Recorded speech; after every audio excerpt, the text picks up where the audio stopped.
하나님 말씀 히브리서 12장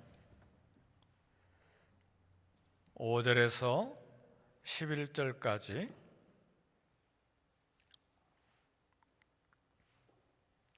제가 봉독해 드리겠습니다. 히브리서 12장 5절에서 11절까지 또 아들들에게 권한 것 같이 너에게 권면하신 말씀도 잊었도다. 일러스되 내 아들아 주의 징계하심을 경히 여기지 말며 그에게 꾸지람을 받을 때에 낙심하지 말라. 주께서 그 사랑하시는 자를 징계하시고 그가 받아들이시는 아들마다 채찍질 하심이라 하였으니 너희가 참음은 징계를 받기 위함이라. 하나님이 아들과 같이 너희를 대우하시나니 어찌 아버지가 징계하지 않는 아들이 있으리요. 징계는 다 받는 것이거늘 너희에게 없으면 사생자요 친아들이 아니니라. 또 우리 육신의 아버지가 우리를 징계하여도 공경하였거든 하물며 모든 영의 아버지께 더욱 복종하며 살려하지 않겠느냐. 그들은 잠시 자기의 뜻대로 우리를 징계하였거니와 오직 하나님은 우리의 유익을 위하여 그의 거룩하심에 참여하게 하시느니라.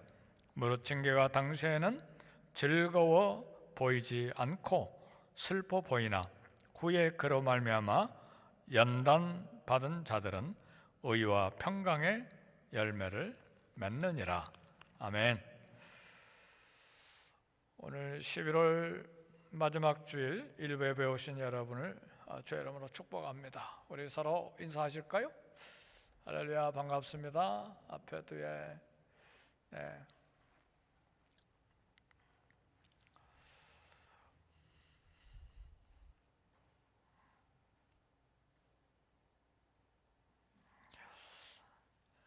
우리 윤 장로님, 우리 윤천 장로님 말고 윤석한 장로님 참 어려운 것도 힘들고 몸도 아프신데 이렇게 장로님으로서 주님 앞에 나오시고 예배하시고 또 가정을 믿음으로 이끄시고 또 그 믿음을 자녀들에게 보여주시고 그러니 감사합니다. 어제도 목사님들 몇 분 만났더니 저는 깜짝 놀랐어요. 어제 결혼식에 참여했는데 목사님이 영어로도 설교하시고 우리말로도 설교하시고 결혼식 주례를 너무너무 잘하시는 거예요. 그래서 저분 목사님 교회 EM 굉장히 크겠구나. 영어도 잘하시고 우리말도 잘하시고 이렇게 결혼식도 아주 여유 있게 즐겁게 좀 인도하시는구나. 저는 또 인연이 있어서 대표 기도를 했는데 결혼식 주례 마치고 이런 이야기 저런 이야기 그 목사님과 대화하면서 목사님 교회는 요즘 어때요? 어디 있어요? 우리 교회 윌쉐어하고 어느 골목에 있는데 임대에 들었었는데 팬데믹이 와서 지금 모이지도 못하고 어디 임대할 수도 없고 그냥 줌으로 예배 드려요. 제가 그런 현장에 있는 목사님을 만나고 대화해서 깜짝 놀랐어요. 이렇게 훌륭하신 목사님도 힘드시구나. 근데 그걸 이제 이야기 대화하면서 그래도 우리 교회는 이렇게 1년 반이 넘도록 계속 예배 드리고 그리고 성도들과 함께 하나님 앞에 봉사하고 이렇게 하는 것이 큰 축복이다. 그리고 우리 교회를 설립하신 애녹 목사님과 또 설립 멤버들 그리고 그동안에 우리 교회를 또 섬기다가 이동하신 분들도 많지만 오늘까지 수많은 성도들이 이 교회를 섬기고 이끌어 오셨는데 얼마나 감사한가 그런 생각을 했어요. 그리고 이제 하나님께서 새해 2022년도에 분명히 우리 교회를 통해서 또 일하기를 원하시는데 어떻게 주님을 온 성도들과 함께 섬길 것인가, 그런 생각을 좀 어제 했습니다. 자녀를 낳으면 부모들에게는 그 자녀들에 대한 미래를 생각하고 꿈이 있습니다. 아들이든 딸이든 손자든 손녀든 가정에 자녀들이 생기면 그들의 미래에 대한 꿈과 비전이 부모들의 마음에, 가족 마음에 생깁니다. 누가 뭐라고 해도 뭐 다른 사람의 눈에 어떻게 보이는지 모르지만 그렇게 예쁠 수가 없고 뭐 그렇게 똑똑하게 보일 수가 없고 자기 자녀가 제일 똑똑하고 제일 예쁘게 보이는 것이 부모들의 마음이죠. 자기 사랑이죠. 그렇죠? 내리 사랑이고, 그래서 잘 키우려고 하는 생각에 시간도 물질도 마음을 다 쏟아 부어서 키우죠. 몸이 부실해지고 여기저기 아픈데도 정성을 다해서 이렇게 키워냅니다. 뭐 키워서 나중에 효도받으리라 그런 계산은 없죠. 본능적으로 사랑을 쏟아 부어서 힘을 쏟아서 키우죠. 그래서 한 살이 되기도 전에 벌써 글자를 보여주고 그림을 보여주고 소리를 들려주고 뭐 또 만져보게 하고 뭐 동물원에 데려가 보기도 하고 뭐 별의별 교육을 다 참 하는데 힘씁니다. 네, 아이 성장에는 우리가 잘 아는 대로 피지컬 성장이 있어요. 육체적인 신체적인 성장이 있고 또 이렇게 정신적인 성장도 있어요. 그리고 또 하나 성장이 있다면 스피리추얼한 성장이 있어요. 영적인 성장도 있습니다. 몸도 자라고 지혜도 자라고 하나님을 아는 지식도 함께 잘 자라야 됩니다. 그런데 아이 발달 심리학에 보면 2살 전이든 뭐 서너 살 전이든 아동 발달 심리학에 보면 자기 중심적인 단계가 있습니다. 자기 중심으로 생각하기 때문에 다른 사람의 생각, 다른 사람의 관점은 전혀 생각을 하지 못하죠. 예를 들면 하늘에 해와 달이 떠 있는데 이 아이 때는 왜 해와 달이 자꾸 나를 따라오지? 그렇게 생각하는 것은 해와 달이 자기를 따라오는 건 아니죠. 네, 내 중심적으로 생각하니까 내가 가는 곳마다 해가 따라오고 달이 따라오고 다른 나라에 가도 해가 나를 따라서 거기까지 오고, 이게 자기 중심적인 생각이죠. 그래서 자기 중심적이기 때문에 장소, 환경에 상관없이 마음에 안 맞으면 심통 부리고 또 울어 제끼고 그렇게 하죠. 내가 존중받기를 원하는 것처럼 다른 사람도 존중하려면 시간이 많이 걸려요. 요즘 좀 많이 힘들죠. 집집마다 한 아이만 키우니까 상당한 시간이 흘렸음에도 불구하고 이 자기 중심적인 생각, 사고에서 벗어나기가 많이 힘들어요. 뭐 1살, 2살 차이로 막 형제가 4명, 5명, 7명, 9명 있을 때는 벌써 이웃이 있기 때문에 상대방 배려하고 양보하는 것을 많이 배우죠. 사회성을 많이 배우는데 지금은 하나 아니면 둘 키우니까 이런 사회성이 많이 부족합니다. 그래서 학교에 가서도 선생님들이 아이들 가르치는데 많이 힘들어요. 요즘에 신문에 보니까 중학생 아이가 선생님 뺨을 때렸더라고요. 최근에 우리 때는 막 감히 상상도 할 수 없는 일들이 요즘에 일어나고 있죠. 그래서 내 물건과 남의 물건 분명히 구별하는데도 많은 시간이 걸립니다. 본능을 따라서 마음대로 행동하려고 하기 때문에 이것을 잘 잡아줘야 돼요. 어렸을 때부터 잡아줘야 돼요. 3살 때 가진 버릇이 80살까지 간다는 우리나라 속담이 있잖아요. 근데 아이의 자존감을 키워준다고, 아이의 자율적인 생각 키워준다고 그대로 뒀다가는 상당히 그릇된 길로 갈 가능성이 크고, 커서도 나이가 20세, 50세가 돼서도 그것 자아중심적인 생각 버리지 못해서 사회에서 많이 갈등하고 힘들어해요. 그래서 이 교육이 많이 필요합니다. 그래야 상대방을 인정하고 타인과의 관계를 건강하게 만들 수가 있어요. 근데 이제 다른 사람에게 양보하고 더 나가서 다른 사람의 문제를 내 문제로 알고 책임까지 갖는 데는 이건 굉장한 인격적인 성숙이 필요해요. 여기까지 나아가려면 하나님께서도 많이 훈련하시지만 교회에서도 많이 훈련해야 되고 가정에서도 많이 훈련해야죠. 여기는 특별한 하나님의 간섭도 있습니다.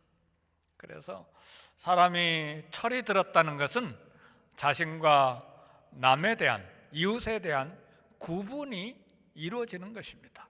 어른이 되어서도 자기 중심적인 생각을 벗어나지 못하는 사람들이 있어요. 그래서 철들지 아니하면 어른이 돼서도 자기 중심적인 생각 때문에 관계가 어렵고 나도 힘들어요.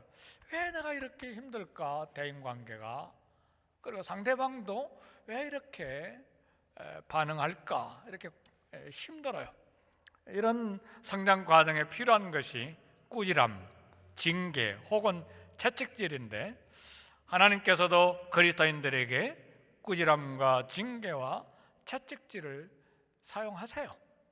근데 그것은 오늘 일부 예배에 참여하신 여러분만 아니고 다윗도 왕이 됐는데도 아직 그걸 버리지 못하고, 자기 부하 장군의 아내를 왕이라고 데리고 갔잖아요, 자기 집으로. 그리고 나중에는 그 부하 장군 아내하고 이상한 관계를 맺고 부하 장군이 전쟁에서 죽도록 하잖아요.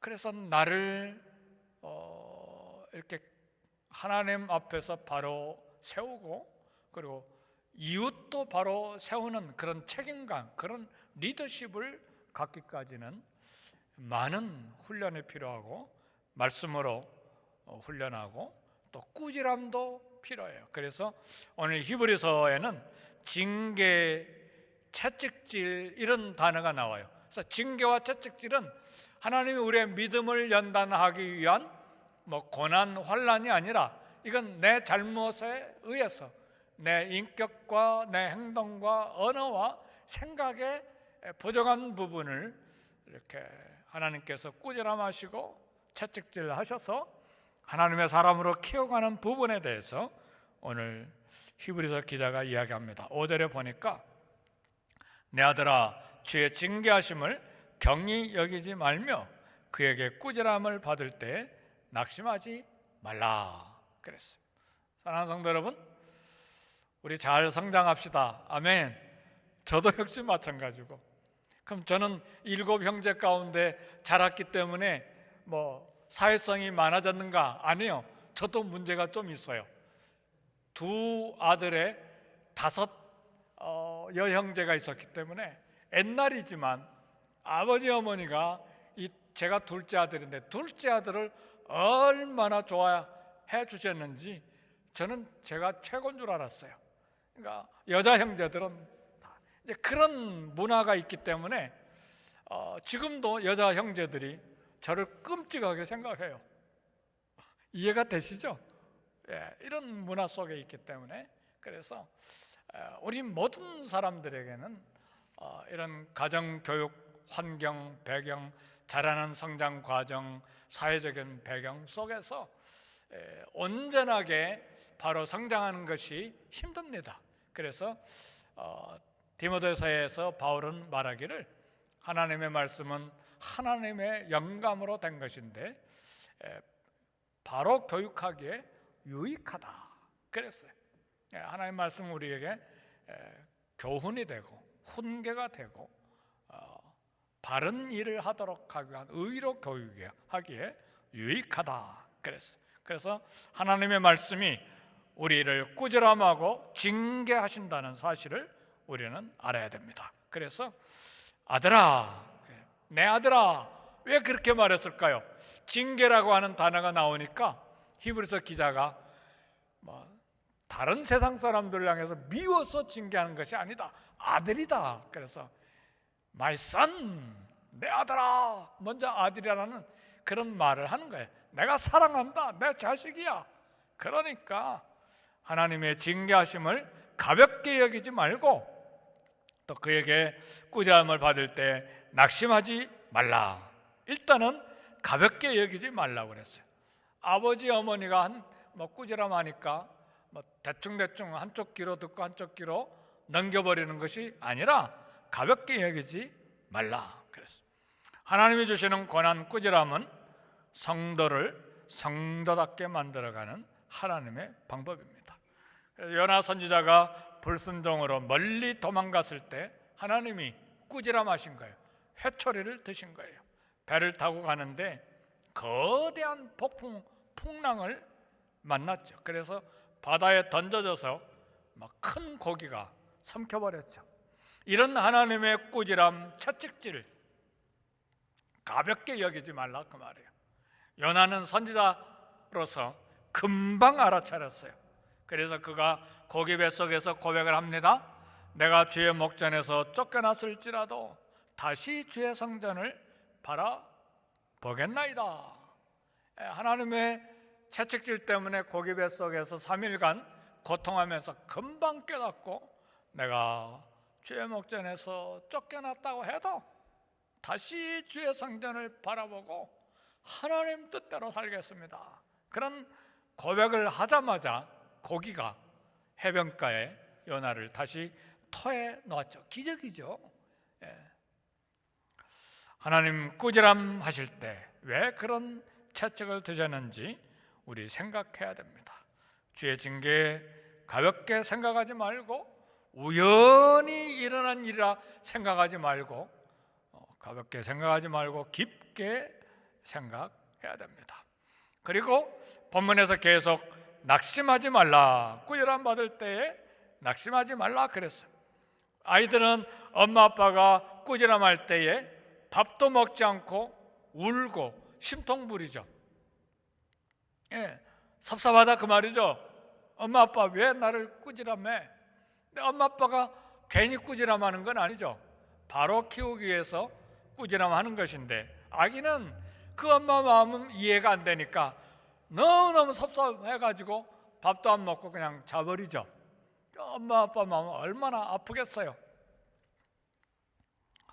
저희 칠형제 중에 형님이 한 분 계시는데 우리 딸이 있어서 큰아버지 옛날 이야기를 하니까 조금 멋쩍은데 저희 형님 중학교 다닐 때 담배를 피웠어요. 조그만 중학생이 담배를 피우니 아버지조차도 담배를 평생 안 피우시는 분인데 중학생 꼬마아이가 담배를 피우니까 아버지가 어떻게 생각하겠어요. 그래 중학생 형을 데려다 놓고 크게 매질하는 것을 제가 봤어요. 지금은 안수 집사님으로 교회를 섬기고 계시는데 그때 크게 꾸지람하는 걸 제가 두 눈으로 봤죠. 자식의 종아리에 피 멍드는 것을 좋아하는 부모 세상에 없지요. 그러나 부모는 자식을 향한 뜨거운 사랑의 표현으로 꾸지람하는 거예요. 그게 부모의 사랑에 대한 표현입니다. 성도가 하나님으로부터 꾸지람 받을 때에 낙심하거나 비관해서는 안 돼요. 꾸지람의 형태는 어떤 방법으로 하나님이 꾸지람하시는가? 하나님은 방법이 보통 많으신 게 아니죠. 가정이든 직장이든 자녀에게든 건강에든 뭐 물질의 문제이든 모든 인생 앞길에 막 하나님이 채찍질 꾸지람 하시는, 해초리 드시는 방법은 뭐 수도 없이 많죠. 네, 이런 것이 있을 때에 낙심하거나 비관하지 말라 그 말이죠. 가볍게 여겨서도 안 되지만 낙심해서도 안 된다 그 말이죠. 근데 철들지 않는 성도는 하나님 꾸지람하실 때에 섭섭해하고 하나님 사랑을 한동안 의심하죠. 어떤 때는 그 의심이 1년이 가고 2년이 가고 많은 시간이 가기도 해요. 네, 이런 꾸지람을 받을 때에 자신을 비참하게 생각하는 것 경계해야 됩니다. 하나님 사랑이기 때문에. 그래서 아들아, 내 아들아 그렇게 이야기한 거예요. 내 아들아, 내 사랑하는 아들아, 내가 너를 사랑하기 때문에 징계하고 꾸지람하는데 가볍게 여기지 말고 절대로 낙심하지 말라 그 이야기예요. 하나님 우리를 사랑하셔서 성숙한 하나님의 자녀, 거룩한 성도를 만드시는 방법이기 때문에. 그래서 부모가 회초리를 드는 것은 인격 성숙을 위한 것이고 하나님이 회초리를 드는 것은 영적 성숙을 위한 것입니다. 그래서 고통의 때에 우리는 하나님의 뜻을 깊게 생각해 보아야 합니다.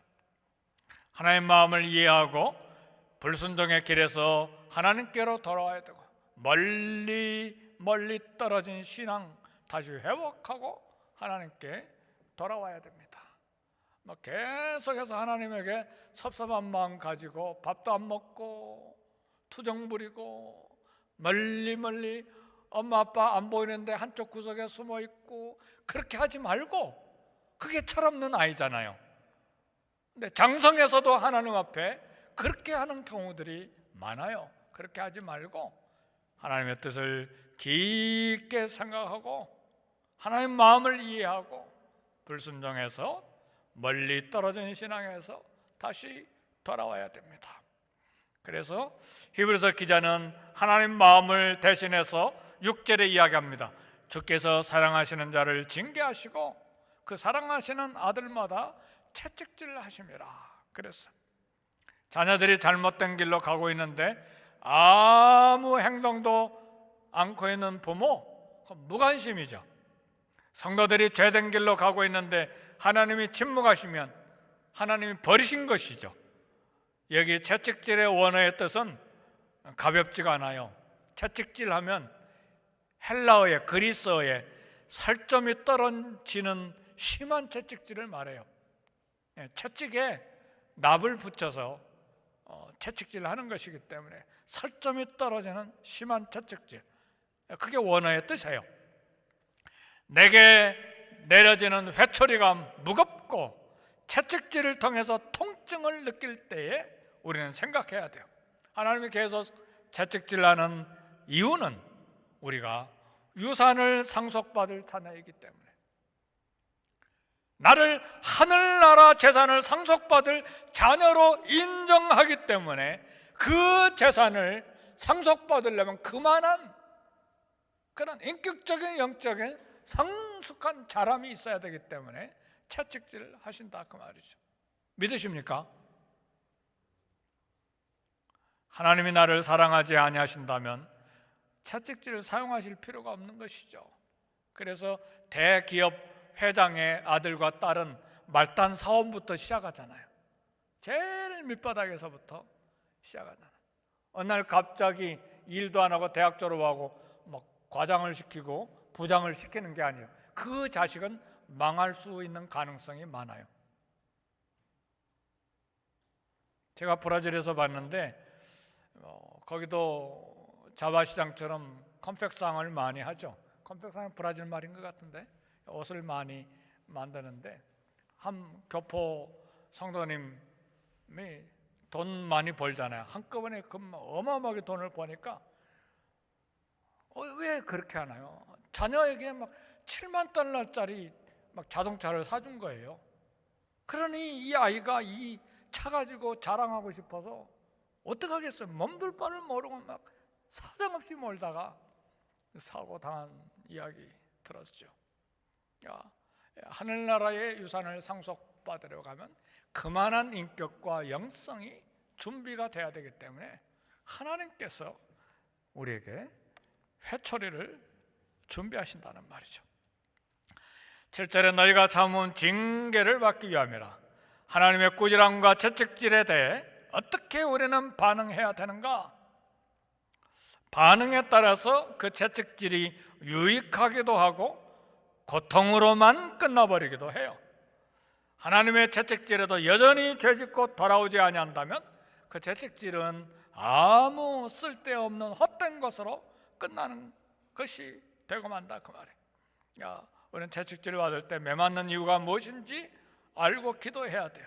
욥은 10장 1절에서 이야기했어요. 나를 정죄하지 마옵시고 무슨 이유로 나와 더불어 쟁변하시는지 나로 알게 하옵소서. 무슨 이유로 나에게 채찍질을 하십니까? 무슨 이유로 나와 더불어서 이렇게 말다툼을 하시는지 나로 알게 해주세요. 이게 욥의 기도였어요. 하나님께서 내게 채찍질 주실 때 해야 할 일이 무엇인지를 찾아야 돼요. 깨달음을 주시도록 기도할 때에 하나님이 우리에게 가르쳐 주십니다. 채찍질이 있는 것은 죄를 깨닫고 하나님의 심판을 피하도록 하기 위한 것이죠. 고린도전서 11장 32절에 보니까 주께 징계를 받는 것이니 이는 우리로 세상과 함께 죄 정함을, 심판을 말해요. 죄 정함을 받지 않게 하려 하심이라.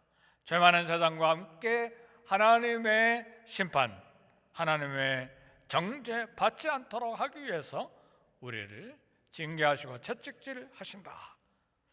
만일 죄를 깨닫지 못하고 계속 고집 부려서 살면 세상 심판 때 우리도 함께 심판을 받기 때문에 그 심판을 피하도록 우리를 채찍질 하신다.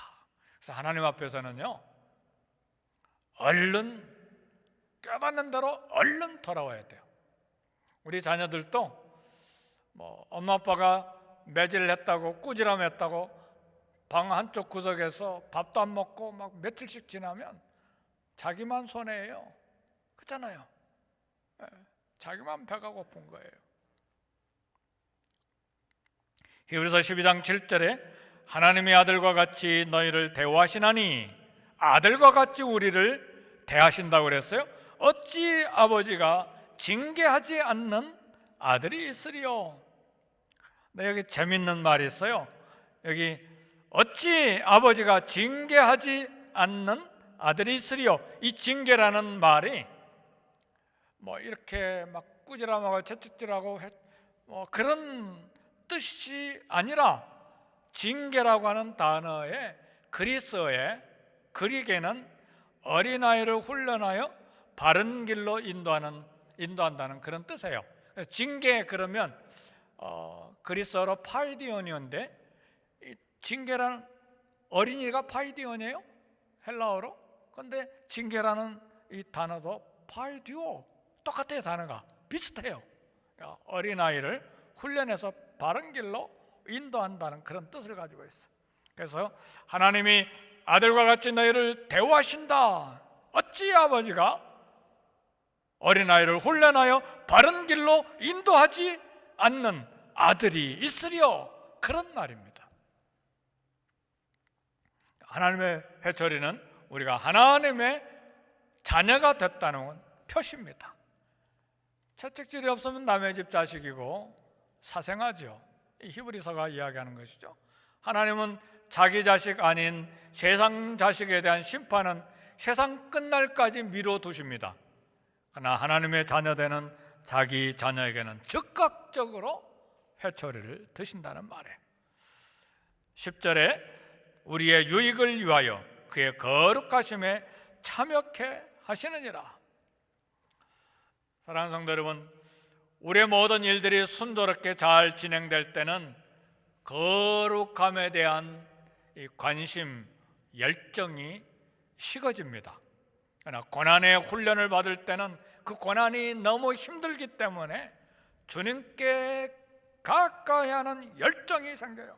하나님의 채찍질은 우리가 하나님의 거룩함에 참여하기를 원하는 소원을 갖게 하세요. 우리가 밥 먹는데 반찬에 소금 양념이 없으면 맛이 하나도 없죠. 그러나 반찬에 양념이 들어가면 음식에 맛이 생겨서 식욕을 돋구죠. 마찬가지로 하나님의 채찍질, 그리스도를 향한 강한 사모의 마음을 불러일으킵니다. 우리 삶의 현장에서 당하는 고통이 말씀에 대한 목마름을 갖게 합니다.